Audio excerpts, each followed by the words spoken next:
लेकिन नेटो के जर्मनी के कंबाइंड एयर ऑपरेशन सेंटर ने रूस के फाइटर जेट ट्रैक कर लिए। जैसे ही बाल्टिक सागर के ऊपर फाइटर जेट उड़ने की खबर आई, हंगामा मच गया। बाल्टिक सागर से यूरोप के कई देशों की सीमाएं लगती, लेकिन इनमें सबसे अहम जर्मनी और पोलैंड, जो लगातार यूक्रेन पर हमले के कारण रूस का विरोध कर रहे हैं। जैसे ही नेटो के ऑपरेशन सेंटर ने रूस के फाइटर जेट ट्रैक किए, फौरन अपनी हवाई सुरक्षा की टीम को अलर्ट कर दिया और अपने फाइटर जेट भी बाल्टिक सागर के ऊपर भेज दिए। खबर है कि नेटो के फाइटर जेट भी रूस के जेट के बेहद करीब पहुंच गए, लेकिन दोनों के बीच भिड़ंत होने से पहले ही रूस के फाइटर जेट अपनी सीमा में लौट गए। नेटो के इस बयान के बाद रूस ने कोई सफाई नहीं दी है, लेकिन इस पर नेटो देशों को उकसाने की कोशिश का रूस पर आरोप लग रहा है। वहीं यूरोप के देश और रूस के साथ ही सर्बिया ने हाल ही में चीन से खरीदा मिसाइल सिस्टम दुनिया के सामने पेश करके हड़कंप मचा दिया। चीन की मिसाइलों की इस खरीद ने अमेरिका और सर्बिया के पड़ोसी देशों में सनसनी फैलाई हुई है। बल्कि 2 साल पहले अमेरिका ने तो सर्बिया को चीन से मिसाइलें न खरीदने की चेतावनी भी दी थी। लेकिन इसके बावजूद सर्बिया ने FK3 नाम का यह मिसाइल सिस्टम खरीदा। पिछले महीने ही चीन ने अपना यह मिसाइल सिस्टम सर्बिया को डिलीवर किया था और उसकी डिलीवरी ने ही यूरोप समेत अमेरिका तक में सनसनी फैला दी थी, क्योंकि FK3 मिसाइल सिस्टम को सर्बिया तक पहुंचाने के लिए चीन की वायुसेना के 1 दर्जन Y-20 हवाई जहाजों ने उड़ान भरी थी। माना गया कि वो यूरोप में चीन के हथियारों की सबसे बड़ी एयरलिफ्ट डिलीवरी थी। और सर्बिया ने चीन के अब उसी मिसाइल सिस्टम को सरेआम दिखाकर अपनी ताकत की नुमाइश की। चीन का FK3 anti aircraft missile system जमीन पर रहकर आसमान में उड़ते दुश्मन के हवाई जहाजों पर कहर ढा सकता है। माना जाता है कि चीन का ये मिसाइल सिस्टम इतना दमदार है कि वो अमेरिका के पेट्रियट एयर डिफेंस सिस्टम को टक्कर दे सकता है। इसी वजह से यूक्रेन की जंग के बीच सर्बिया के शक्ति प्रदर्शन के कई मायने निकाले जा रहे हैं, क्योंकि भले ही सर्बिया UN में रूस के यूक्रेन पर हमले की निंदा कर चुका है, लेकिन उसने रूस पर सीधी कार्रवाई करते हुए उस पर प्रतिबंध नहीं लगाए। दूसरा, सर्बिया यूरोपियन यूनियन का सदस्य तो बनना चाहता है, लेकिन वो हथियार रूस और चीन से खरीदता है। और तो और उसकी क्रोएशिया, मोंटेनेग्रो जैसे देशों से बनती भी नहीं है, जो कि नेटो के सदस्य देश हैं। उधर यूक्रेन की सेना ने मिसाइल से हमला कर रूस की सेना के एक ट्रक को ध्वस्त कर दिया। पुतिन की सेना पर यह हमला किस इलाके में किया गया, इसका पता तो नहीं चल पाया, लेकिन यूक्रेन की तरफ से इसका एक वीडियो जारी किया गया, जिसमें एक मकान के पास रूसी सेना का एक ट्रक खड़ा दिखाई दिया, जिसे ज़ेलेंस्की की सेना ने मिसाइल दागकर उड़ा दिया। मिसाइल के गिरने के बाद वहां जोरदार धमाका हुआ। धूल और धुएं का गुबार आसपास के इलाके में फैल गया। इस हमले में रूसी सेना के ट्रक के साथ उसके बगल में मौजूद मकान भी धराशायी हो गया। वहीं खबर आई कि जंग की वजह से रूस के ऑर्थोडॉक्स ईसाई समुदाय में फूट पड़ चुकी है। कहा जा रहा है कि इस समुदाय का एक धड़ा पुतिन के साथ है, दूसरा उनके खिलाफ। रूस के ज्यादातर लोग ऑर्थोडॉक्स ईसाई समुदाय का हिस्सा हैं, जिनके सबसे बड़े धार्मिक नेता या धर्मगुरु होते हैं मॉस्को के मुख्य पादरी, जिन्हें बिशप भी कहते हैं, जिन्होंने यूक्रेन पर रूस के हमले को धर्म से जोड़ दिया था और पुतिन का साथ दिया था।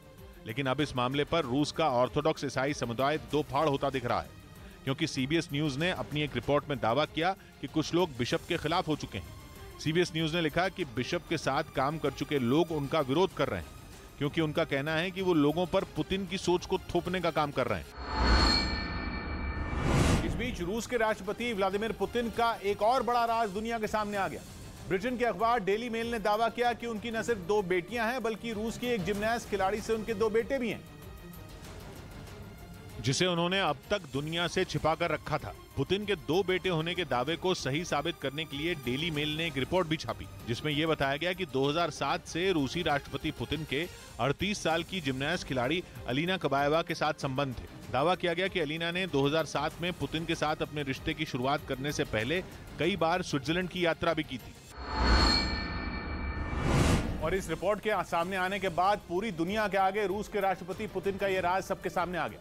हालांकि आधिकारिक तौर पर पुतिन की 2 बेटियां हैं, जिनमें बड़ी बेटी का नाम है मारिया वोरोनत्सोवा, जो 37 साल की हैं, और दूसरी बेटी का नाम है कतेरीना, जो 35 साल की। दोनों बेटियां पुतिन की पहली पत्नी ल्यूदमिला से हैं, जिनसे पुतिन का 2013 में तलाक हो गया था। मतलब ये कि पुतिन की बड़ी बेटी मारिया अलीना कबाएवा से महज 1 साल छोटी हैं, जो तब पैदा हुई थी जब रूसी राष्ट्रपति जर्मनी में KGB के जासूस हुआ करते थे। अखबार का दावा है कि यूक्रेन के साथ युद्ध शुरू होने से पहले अलीना को स्विट्जरलैंड भेज दिया गया था, लेकिन पिछले हफ्ते रूस की बेहद सफल जिम्नास्ट रही अलीना ने मॉस्को में हुए एक कार्यक्रम में हिस्सा लिया था।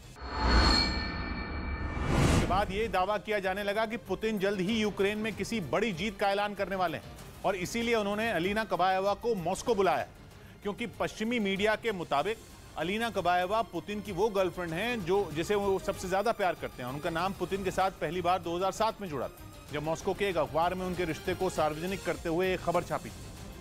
हालांकि जल्द ही यह खबर वहां के मीडिया से हटा दी गई, जिसके बाद दावा किया गया कि पुतिन नहीं चाहते थे कि उनका नाम सार्वजनिक तौर पर अलीना कबाएवा के साथ जुड़े। लेकिन 2013 में पत्नी से तलाक के बाद पुतिन को कई बार उनके साथ देखा गया। इसके बाद से ही यह दावा किया जाने लगा वो पुतिन के बेहद नजदीक हैं और इसीलिए जिम्नास्टिक्स छोड़ने के बाद पुतिन उन्हें राजनीति में ले आए। 2007 में अलीना पुतिन की यूनाइटेड रशिया पार्टी से सांसद बनी और 2014 तक रूसी संसद की सदस्य रही। वहीं युद्ध के बीच अमेरिकी अभिनेत्री एंजेलिना जोली ने यूक्रेन के लवीव शहर का दौरा किया। जिस वक्त वो लवीव पहुंची उस समय वहां रूस के हमले का अलर्ट जारी था। इसी बीच एंजेलिना जोली अपने कुछ लोगों के साथ लवीव रेलवे स्टेशन से बाहर आईं और छिपने के लिए तेजी से बंकर की तरफ रवाना हो गईं, क्योंकि वहां रूस की तरफ से हवाई हमले की जानकारी मिली थी। जिसके बाद लवीव प्रशासन ने सायरन बजा दिया और उसकी आवाज शहर के चारों तरफ गूंजती सुनाई दी। उधर मारियोपोल के अज़ोवस्ताल स्टील प्लांट में फंसे लोगों को निकालने का काम तेज कर दिया गया। बताया गया कि यहां यूक्रेन के सैनिकों के छिपे होने की आशंका के बाद रूस ने जोरदार धावा बोला था और इस स्टील प्लांट को निशाना बनाकर जबरदस्त तबाही मचाई थी, जिसकी वजह से उसके आसपास का इलाका भी बर्बाद हो गया। इसके बाद उसमें फंसे लोगों को निकालने के लिए यूक्रेन की सेना ने एड़ी चोटी का जोर लगा दिया। बताया गया कि वहां 25 लोग फंसे थे, जिनमें 6 बच्चे भी शामिल थे। इन लोगों को यूक्रेन के सैनिकों ने बस की मदद से राहत कैंपों तक पहुंचाया।